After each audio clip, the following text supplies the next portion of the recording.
Hello everyone, welcome back to yet another political episode. So tomorrow is a very special day. It is the day we've been fighting for 4 years. It is the first time, not the first time, in over 100 years.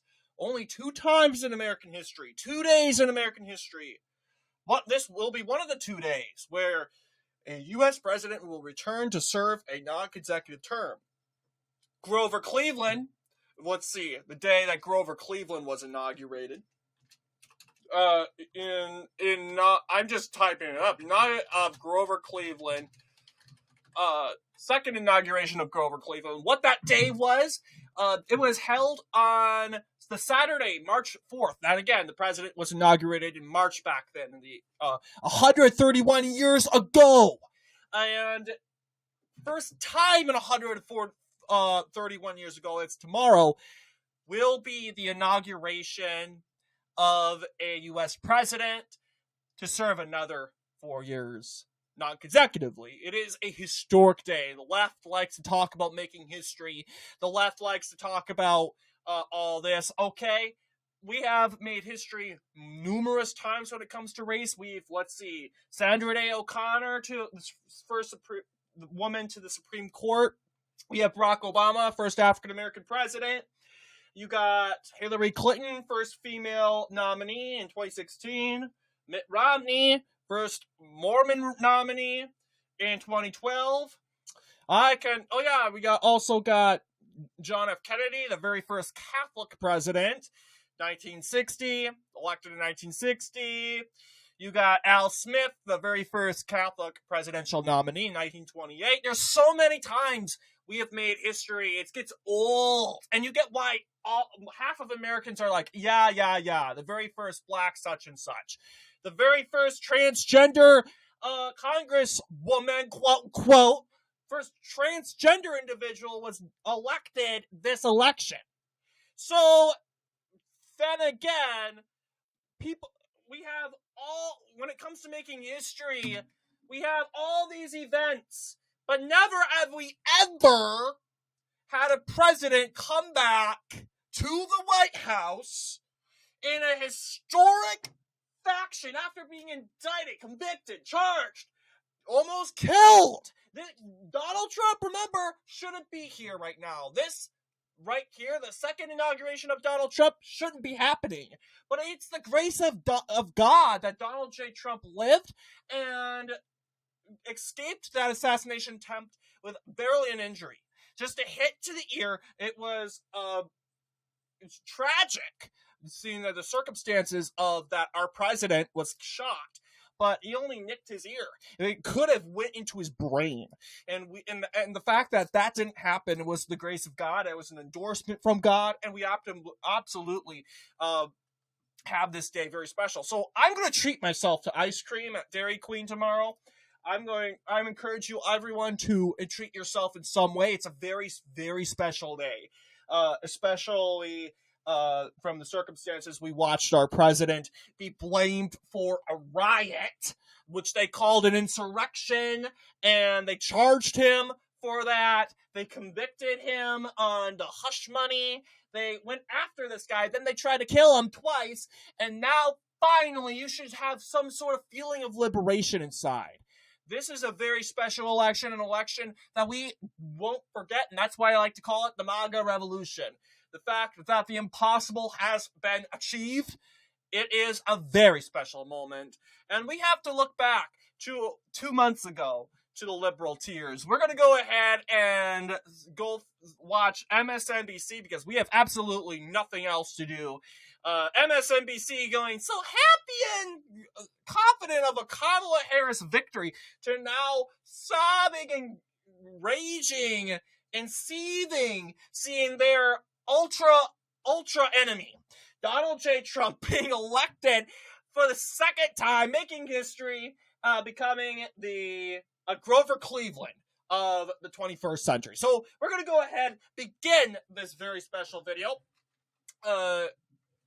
If I can find, yes, what am I thinking? I was looking for my microphone, but my speaker so I can connect it. So let's go ahead and begin. So obviously we're going to get this part over with.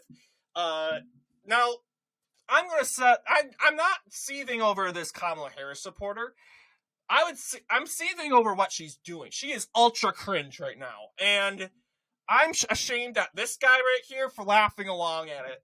What MSNBC should have done was take this camera off this woman. I'm not trying to be mean. If this was a Trump supporter going, Donald Trump! Donald Trump! Donald Trump! That would have been so annoying, and I would be like, this is cringe, okay? Cringe exists. And this is the most cringiest moment of 2024, especially being so dense. And to know that you're literally riding the Kamala train down to the cliff. So obviously this lady thinks she's going to win Texas. She thinks she's going to win Florida. Lady. Then again, I respect this lady. She wants to vote for Kamala Harris. But obviously we can see from her mood that she thinks she's going to win. But that's not going to be the case. Obviously, Kamala Harris was doomed from the start. So let's go ahead and get this cringiest moment of the whole entire segment out of the way. I was going to ask who you're going to vote for, but I didn't need to. Come la la. I was going to ask who you're going to vote for, but I didn't need to. Come la la, 'cause lives matter. It's time voting. As you know, this is where the Harris campaign wants to drive up the numbers to sort of counteract that T in the middle of Pennsylvania, to counteract the rural votes that the Trump campaign is expected to get.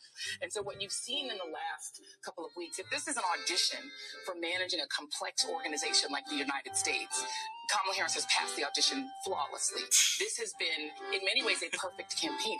And look at it. Okay, this guy's. We'll just stop every time he's stop. So what?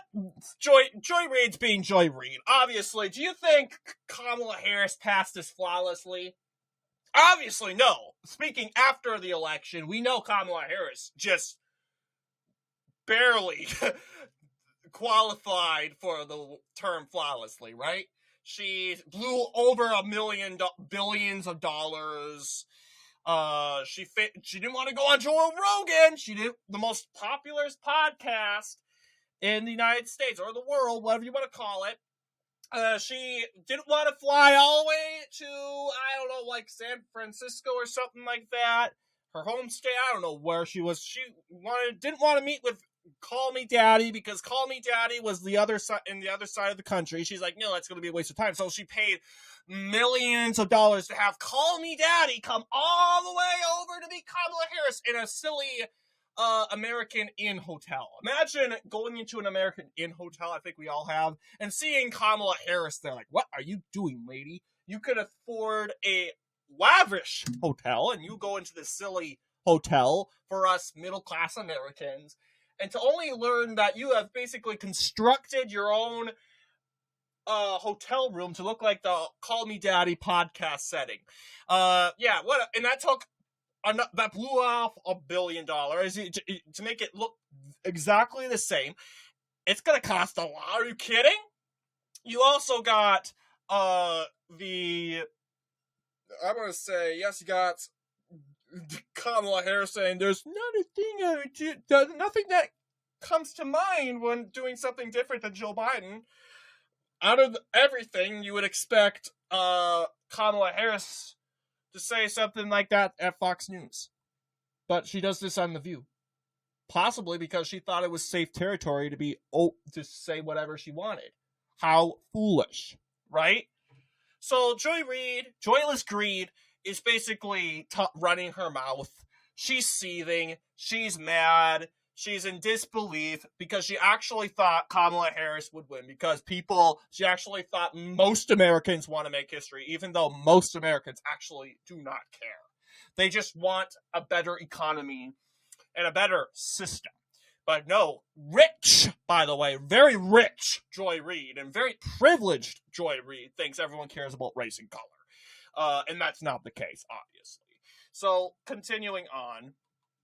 the definition of flawless. Okay, move on. What the campaign is talking about now is the granular get out the vote effort that you just don't see on the other side. On the other side, you're seeing Charlie Kirk going on X Twitter this morning and begging people to vote. The last week has been a very good close for Kamala Harris, not a good close for Donald Trump. He hasn't been able to fill the rallies. He's addled. He has racist comedians opening. Whatever. It's been a trashy week for Donald Trump. It's been a very strong week for Kamala Harris. ASU, the campus that we're on right now, ASU students, the population is about 74,000. So a lot of people voting here. When it comes to a lot of the young women that we've been talking to, reproductive rights is huge. It's a big, big driver. It's a lot of the conversation that we're for Donald Trump. I want to touch base. I know I'm trying my best not to talk a lot. I'm maybe the same position as he, but she made a big statement that must not go without being addressed. Okay. Very strong week for Kamala Harris. Did Kamala Harris have a good week? Well, on paper it did, because the media was making it look like a very strong week, right? They focused on the positive. They made sure Kamala Harris had positive coverage. They tried their extra hardest on the last week to make sure that Kamala Harris didn't go get out with making a flop. But Donald Trump, they did the opposite. They tried to write an article about every single thing that Donald Trump, he hasn't had his rallies aren't filled up, even though that's the normal size amount of rallies that he's always had, right? Kamala Harris, no one really knows. It's possibly because there's just so many woke people. Then again, she probably did bust a lot of people to her rallies. But yeah, that's part of the psyop, right? And then this lady with the racist comedian thing, we're not going over that. Come on, we have already addressed it. We've gone over the same footage already. Here, when it comes to a lot of the young women that we've been talking to, reproductive rights is huge. It's Are you not surprised? It's a lot of the conversation that we're Oh, no! We've got about 10 now. Did they just seriously zoom in on that? Oh, okay, no, it wasn't. Because you'll see this goes under. That means the editor. I don't know if it was this guy right here, but he zoomed in. Rights is huge. It's a big driver. It's a lot of conversation that Make America great again. We've got it. Okay, now here's Steve Kornacki. And Steve Kornacki, I gotta respect this guy. This guy stayed up all night, drinking cans of Coke. Obviously, he's taking this election way better. I don't think he's Trump deranged. Possibly. I have not seen real Trump deranged coverage from him. He's just saying what the liberal media and his bosses are telling him to say. But really, he's saying how good Trump's doing here, he's delivering bad news to Kamala Harris, and most importantly, the MSNBC panel right in front of their faces every single hour, and they're just losing it. And it looks like Steve Kornacki, he's not sitting there talking about how bad Trump is. He's just talking about the facts. Giving him credit because, honestly, for staying up that long, drinking Coke, watching his girl Kamala Harris lose, yeah, it's rough, but at least he's not crying like all these people. I would have so much respect for these people if they didn't cry in their demented, deluded behavior. But they aren't liberal if you guys don't cry and seethe over your candidate losing. They wouldn't be liberal without that trait. So, continuing on. About 10. Okay, yeah, It seemed like he was scared. Now completed of those rural, heavily Trump counties. We're talking about places where he's going to get 70, 75, 80% of the vote. In all 10 that have now been completed, Trump's vote share relative to 2020 has gone up. I'm just going to give a couple of, everybody take a breath warnings here. We don't know what's going to happen in Georgia. It's like a baby blue state, I'm going to say. And maybe it's not even blue, lady. Here, if it was a baby blue state, then the Georgia governor's mansion would be blue. We know the 2 Senate seats are blue, but not for long. I mean, if we're talking about John Ossoff in 2026, it looks like he's going to lose because I have a hard time seeing. It's just anything can happen. It's too early. My belief is Ossoff's going to lose, but it's going to depend. But obviously, taking a look here. Baby blue state's an understatement. And coming from Jen Psaki, whatever your name is, that's obviously incorrect. Blue for a long time. It is a hard state for the Harris team. Hard state was so striking about the public polling and the public data going into this election was that the public polling said this is the closest race that we've ever had. Yeah. Basically. I mean, that was the consensus That's view. correct. And there was a real question about, well, maybe the public polling is wrong, and maybe And it was. it's going to miss a few points in one direction or another. We don't know at this point. It's very early in the evening. But I would say at 8:50, it's a very, very close race. I'd say that if you are just joining us right this second at 8:52:06, and I had to summarize what's going on, no surprises. No Pretty much that's surprises. what's happened. That's going to change, old Rachel. As far as in Georgia, it's too close to call. In Pennsylvania, it's too close to call. In Wisconsin, it's too close to call. In Michigan, sing it with me now. It's too close to call. Stop it, Rachel. That's also cringe. Let's be blunt.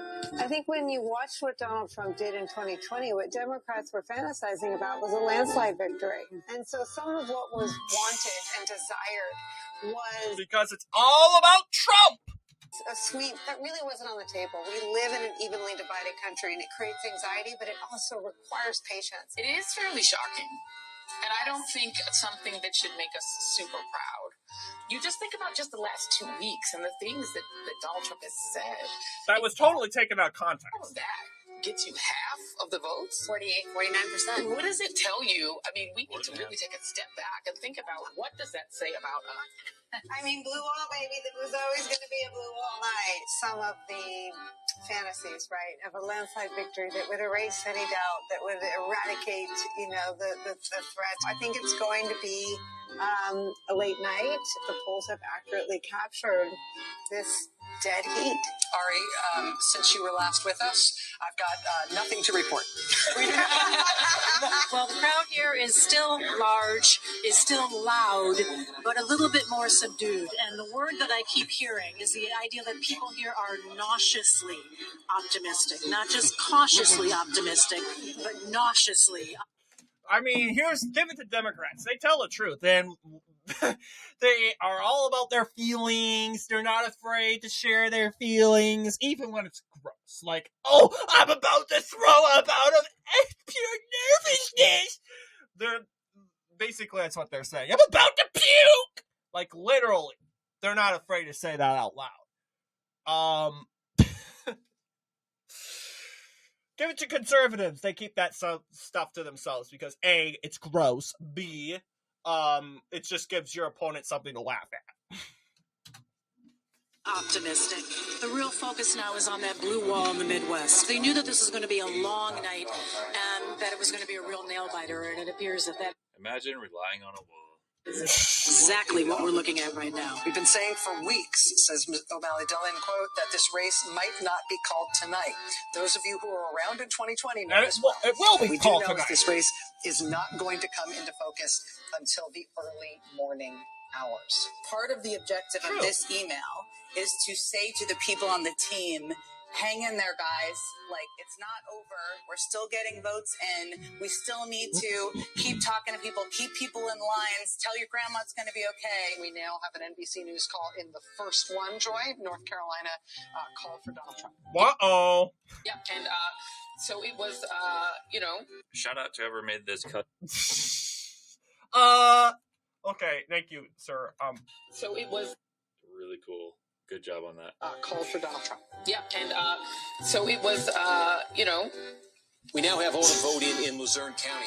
She's like, Donald Trump is going to win this by a little bit more than 21 points. 4 years ago, it was 14. We also saw him make those gains in Lackawanna County right next door earlier tonight. Democrats wanted... this is what I talk about with Steve, whatever, Steve, whatever your name is. Yeah, he's biased, but he's not afraid, like I am, to tell you bad news. A lot of people were unhappy with my last video. I understand, but that's a thing. You gotta tell the bad news so you can better address how you will counter the bad news and fix it before that actually happens. But in this situation, Steve Kornacki is saying, sorry guys, it's over. No chances. More of a Trump drop-off here. They don't get it in Lebanon County tonight. In 2020, Joe Biden won here by essentially 27 points. Sits at about 24 and a half. In Chester County, more significant drop-off for Harris from Biden. Next door in Montgomery County, Harris is now running a point behind where Joe Biden finished in this county. Biden won this by 4.5 points in 2020. Trump has now taken the lead in Bucks County. NBC News now projects that in the battleground state of Georgia in the presidential race, Donald Trump has prevailed. The Republican Party. And they told us that can't happen. Georgia's and whatever that blonde lady's name is, she's so irrelevant. Ooh, it's a baby blue state. Nope, it's now a red state. Will control the United States Senate. This is live from Howard University in Washington, D.C. There he goes. We still have votes to count. We still have states that have not been called yet. We will continue overnight to fight to make sure that every vote is counted. Thank you all. That screech. That's the screech when you know you're losing. But when your team takes the mic and delivers a positive message, that's a mix of hope and despair. That screech right there. Let's see that again. I gotta see it again. Vote is counted. Thank you all.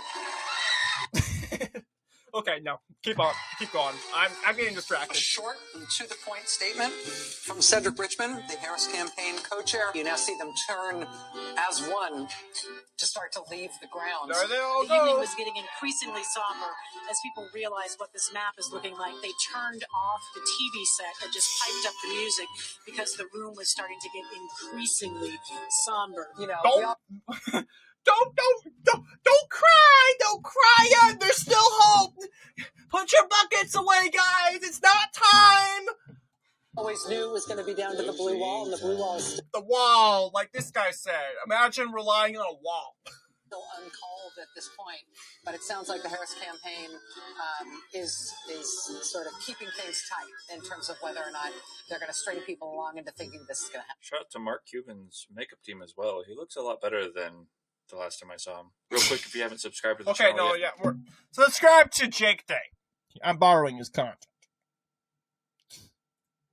Appreciate it. Let's keep going. What they went to that venue tonight hoping to see and witness was a historic election of Kamala Harris to the presidency. Was the end of the Trump era as they knew it. And so we don't know the outcome yet, but that is not what they are receiving, and they are being told to go home and wait till tomorrow. And nothing that was true yesterday about how flawlessly this campaign was run is not true now. Okay, more slander from Joyless Greed. First she goes and says, oh! I actually can't remember what she said. She's so irrelevant. But yeah, she keeps saying, oh, Kamala Harris, she did so great. Momentum. Oh, it's not stuff. Now she's saying, oh, it's so flawless. And she has that 2020 map right behind her. She can't let that go. She has to let the 4-year map, that map's going to be gone and we will never hear about it ever again. And she's having a hard time. They knew that this would be the last time having that map up. And they're like, we got to have that map up one last time before we say goodbye to it. Yep. Goodbye. Okay, this guy's going to have some statements about Joyless Greed and her joylessness, but I'll mute it real quick. But yeah, actually, no use. Is not true now. I mean, this really was an historic, flawlessly run campaign. Queen Latifah never endorses anyone. She cannot endorse. She had. That has to be tough. Yeah, I mean, guys. Say it again. Celebrity endorsements don't matter. You got Taylor Swift, Mark Cuban, Queen Latifah. You have Zillow, and you got all these people. Beyonce. So out of everything, you guys realize you're feminizing your movement way too much. This is why male voters drastically going for Trump, because they're like, okay, you have all these women feminist models. Okay, then you take the Kamala campaign, compare it to the Clinton campaign of 2016. Stark difference. Clinton had the labor unions, right? More, I would say, you got wrestlers endorsing her. You got rappers endorsing her. But Harris just really ran on this black woman platform. And this woman platform, bringing back Roe v. Wade, also contributed to more and more and more woman models coming out and endorsing her. And they knew Roe v. Wade wasn't coming back. It's gone. It's in the grave. Imagine having someone you know come back from the grave. Does that ever happen? No. They're suddenly going to be crawling their way back up from the grave, rip through the dirt, and just dig their way out of the hole, out of the ground. That doesn't happen. It's dead. It's under the ground, feet in the ground. R.I.P., bro. There's no bringing it back. Sorry. And they think that's possible. No, it's not. But these models know that, right? They know that Roe v. Wade's not coming back. But to them, it's not about Roe v. Wade. It's about Democrats winning, or more so a woman that's a Democrat winning. Interesting how that works. But you get what I'm saying here. This guy's going to show his content there. Pretty voice. She had the Swifties. No one cares. Like, you could not have run a better campaign. So what does that tell you? Yeah, what does that tell you? I'll tell you what that tells you. Okay. If you want to hear his content, his words, go watch his video. But let's see what this lady has to say. She's so irrelevant, I don't even know her name. Okay. And in the Middle East, people are waking up to this. Oh, and they are. I've got people from... Do they really care, though? I mean, people in the Middle East, Gaza. People in Gaza are just hoping that they can make it another day. I think our fellow Free Palestine people will agree. Yep, I don't think the people in Gaza, a lot of people in Gaza during this time aren't even sleeping. They're just watching and seeing if there's any bombs being dropped out.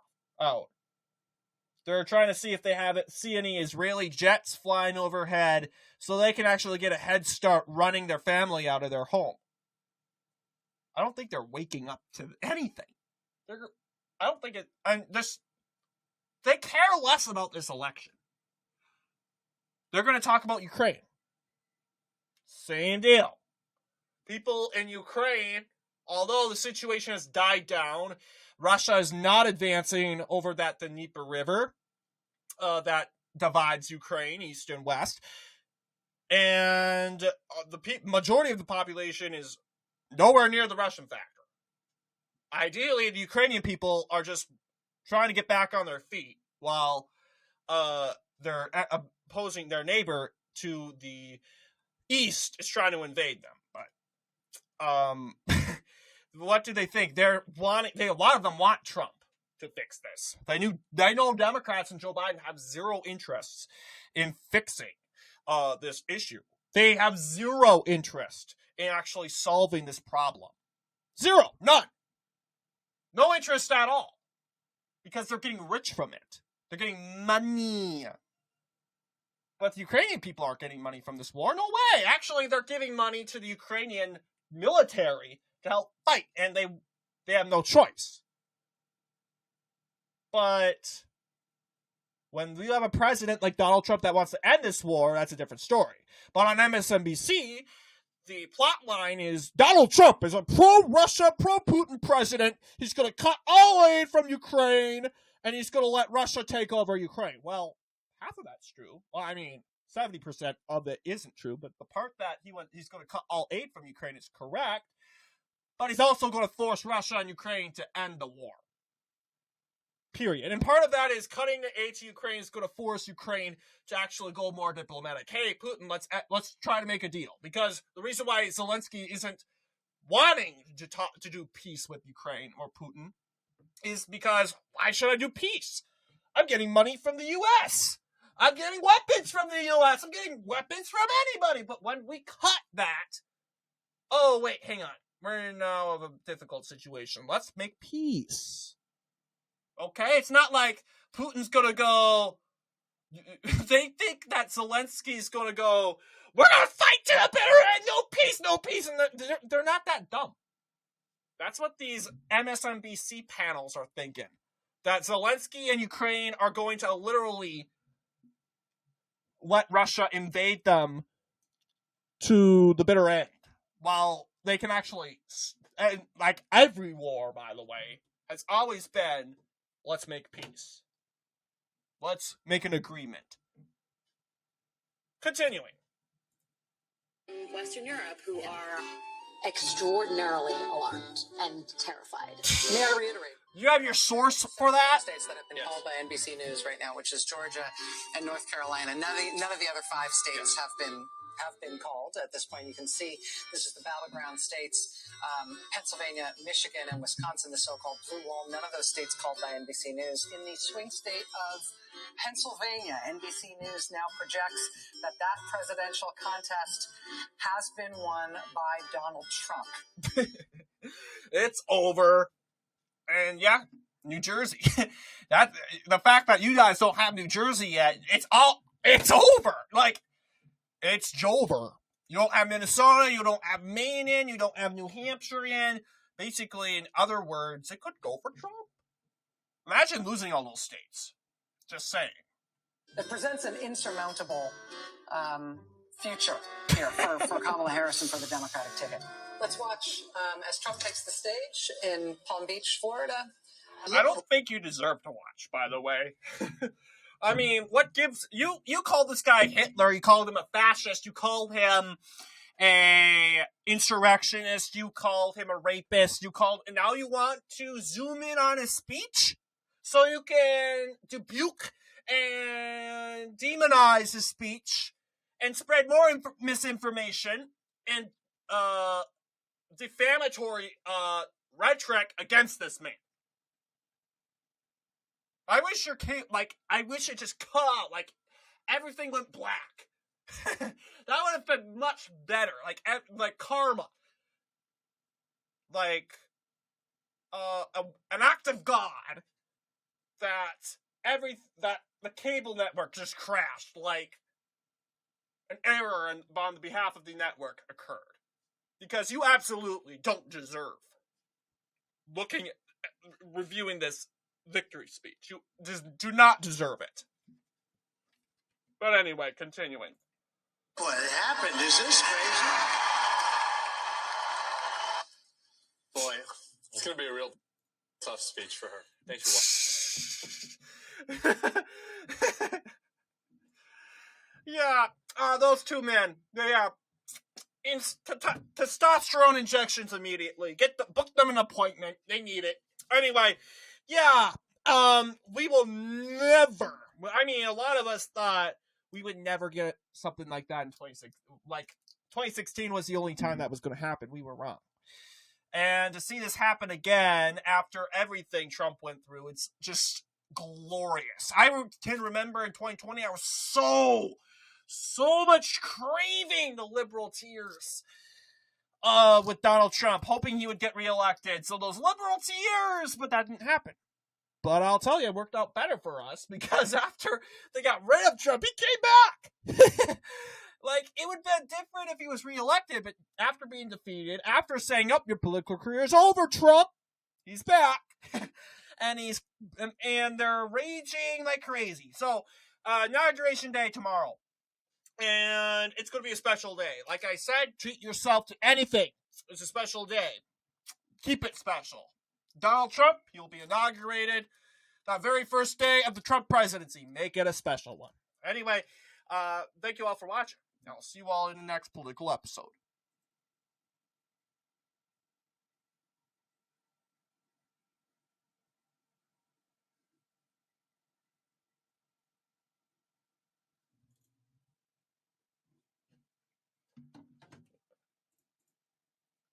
It's having a hard time here.